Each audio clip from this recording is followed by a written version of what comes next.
Sangli Miraj Kupwad MIDC road काय mission hospital ते अल्फोन्सा शाळेपर्यंत काय आता 2 महिने झाले सतत पाणी रस्त्यावर वाहत आहे आणि या रस्त्यावरती कॉन्व्हेंट स्कूल 2 आहेत काय अल्फोन्सा 1 आणि बेतेसला 1.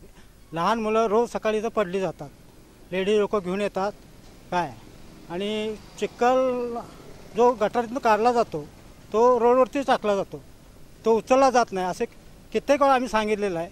इथे 3 काउन्सिलर आहेत या वार्डला, 8 नंबर वार्डमध्ये काय तर मालगाव मॅडम एक आहेत, जाधव मॅडम आहेत आणि चौधरी आहेत. असे तिघांना आम्ही भेटलेलो आहे. असा 2 महिने आता हा प्रयत्न आमचा चालू आहे, तरी याच्याकडे कुणीही लक्ष दिलेलं नाही काय व JCB मिळत नाही.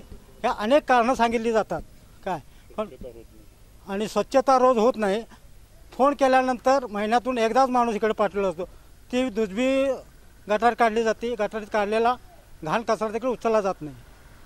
तर आम्ही या समस्या लेखी स्वरूपात पण कळविलेल्या आहेत काय आता म्हणजे 8 दिवसापूर्वी आम्ही लेखी स्वरूपात पण कळविलेल्या आहेत. तर याची त्वरित व्यवस्था व्हावी असं आम्हाला वाटतं.